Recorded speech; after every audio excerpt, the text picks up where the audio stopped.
Pero pag binentahan kita ng BMW ngayon, halagang 4,000, bibilin mo, ma'am?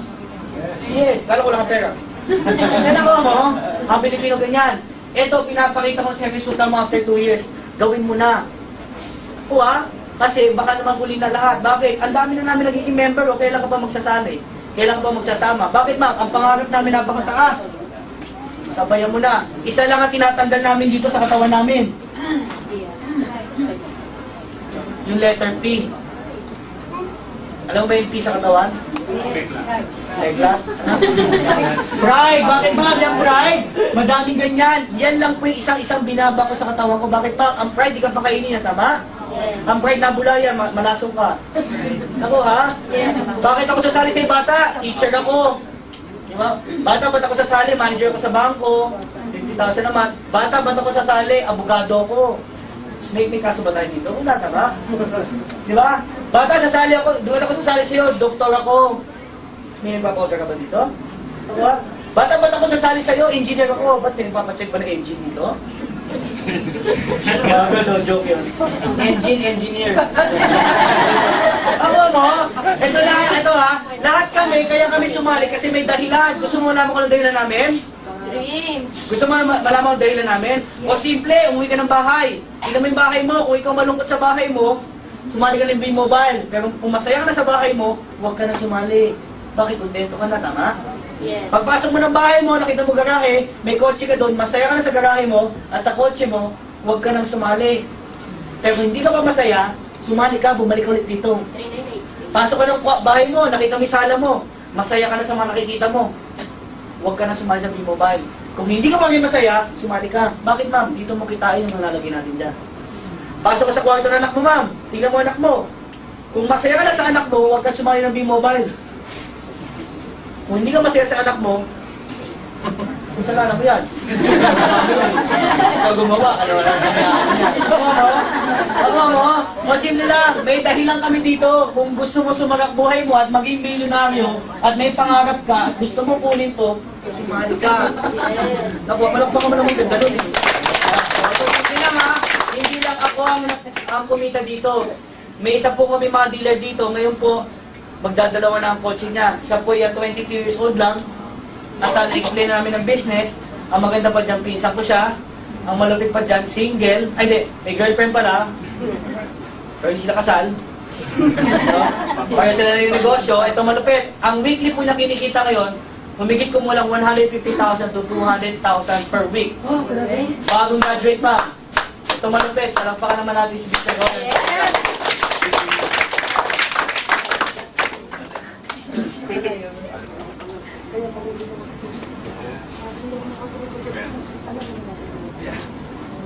Good evening. Good morning. Good morning.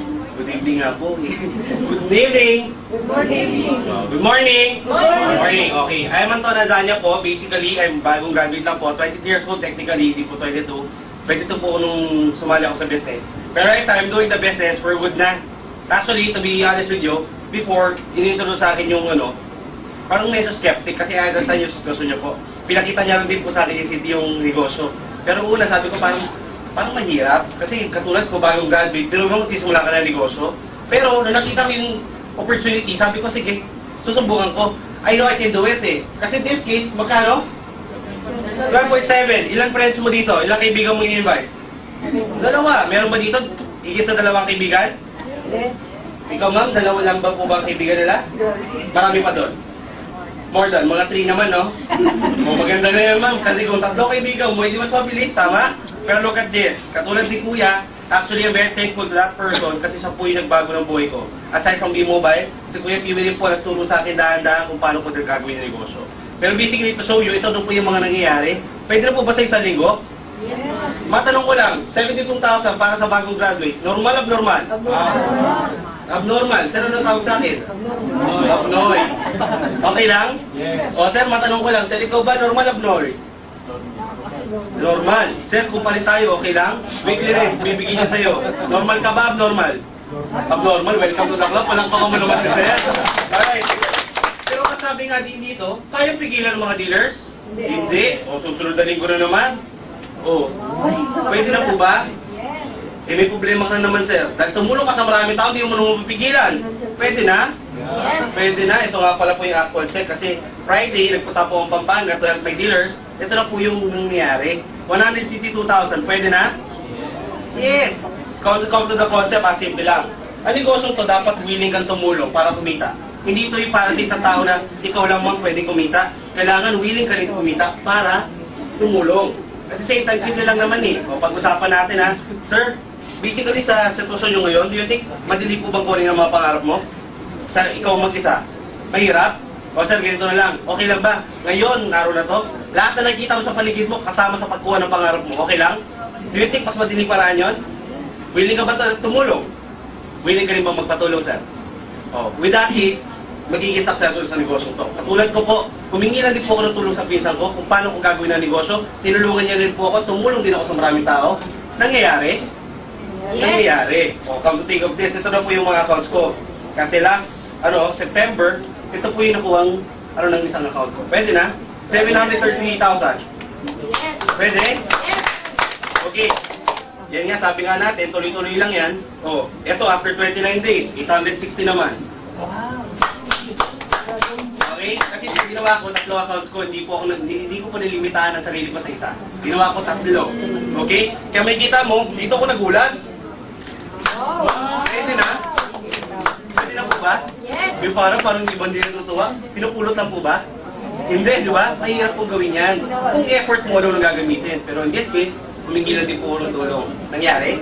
Yes. Alright. Eto, lastly, pwede na? Ito yung pinaka-recent. Pwede na? 1.1 million? Yes. Pwede. O sabi nga ni Kuya Piwi, kailangan mo lang tanggalin itong sa katawan mo. Alam mo bakit? Sabi nga, pwede pa kayo sa pamilya? Hindi. Pwedeng bumuhay ng pamilya? Hindi rin. Kasi pag binakain mo sa pamilya mo ang pride, sabi nga niya, bubula ang bibig ng mga yan. Sabon? Okay? Sa negosyong to, tinanggal ko lang to. Marami sabi sa akin, alam mo, hindi para sa yan. Kasi nung pag-uwi ko sa bahay, in-explain ko yung negosyo sa nanay ko. Sabi sa akin ng nanay ko, nahihilo ka na ba? Oo. Tatay ko, sabi ko, Dad, hindi ka na kailangan magtrabaho. Ako nagagawa ng paraan. Pero sinabi ko sa kanya yung 900,000, sabi sa akin ng tatay ko, gutom ka ba? Sad to say, pero normal po yan sa ating mga Pinoy. To see is to believe. Tama? Kabaliktaran tayo ng mga in-check. Gusto ng mga in-check? Subok muna bago resulta. Ang Pinoy, nagpapakawais, gusto, resulta muna bago subok. Kaya tinan mo sa Pilipinas, sino mas mayaman? Pinoy in-check. Yes. Sa Chinese, kasi they want to try it first. Kasi kung sakali mo mag-fail sila, at least they know how to do it. Again, kung paano tama na. Sa Pinoy, hindi. Hindi pa niya nasusubukan, ang dami niya kagad sinasabi. Tama? Tanong, nag-buy ka na ba ng training unit? Kasi katulad ko, ginawa ko lang din ng paraan. Pero tingnan mo naman, magkano po ba ang binali? At gano'n po ba karaming tao na tulungan ko with this business? You agree? Yes. Alright. Hindi mobile, simple lang. 3 months ko lang itong ginawa. Nung sabi sa akin ng tatay ko, meron ka 3 months para gawin yung negosyo. Pag hindi ka nag-succeed in 3 months, pumunta ka ng Singapore, doon ka magtrabaho. Sabi ko naman, sige dad, give me 3 months. Pinayagan niya nga ako, pero araw-araw sa ginawa ng Diyos, araw-araw niya rin ako sinisigawan. Araw-araw niya rin ako napagalitan. Pero alam mo, I never take it against them. Eh sabi ko nga, malamang may rason siya kung bakit niya ginagawa sa akin yun. Pero sabi ko nga, kung di-discourage niya ako, sinachallenge man lang niya ako, ginawa ko, dinovertime ko lang yung trabaho ko. Kasi in that case, ibig sabihin, may rason siya kung bakit niya ginagawa yun. Tama? Yeah. Pero, in 3 months, being mobile po. Kaya sobrang proud ako sa negosyo to. Kasi tinanggal ko lang yung pride. Alam mo, pag tinanggal mo pride, anong balik? Tanong mo sa akin ano? No. Tanggalin mo lang yung pride. Anong babalik sa akin? Right. Okay? Ito po, papakita ko rin sa inyo. I'm very proud of this car. Okay? Ngayon po, after 3 months, nakabili ako ng sarili ko Nissan Sefiro. Wow. Kung titingnan mo, hindi ito yung pinakamahal, hindi rin po yung pinakabago. Alam mo bakit ako sobrang proud sa coaching to? Kasi every centavo of this, akin po. Hindi Yeah. po ito galing kung kanino, hindi ito galing sa parents ko. I own it. Okay? Tapos last week, nabili ko na rin po yung sarili kong Expedition. Okay? It's because also of the help of Be Mobile. Kaya sabi nga natin, gawin mo itong negosyo, hindi lang because of money. Do the business dahil alam mo, nakita mo sa negosyo to, may pangarap kang pwede mo kunin. Klaro? Yes. Okay. Where's Kuya Piwi? Yan natin. Ay, thank you, ma'am. Yeah, say out. Yeah, say out. Alright. Yan. Yan, guys. Before I end my presentation, basically, may ano lang kami dito. To have a positive vibes, ha? Siyempre, nakita natin yung negosyo. Can I request one thing lang?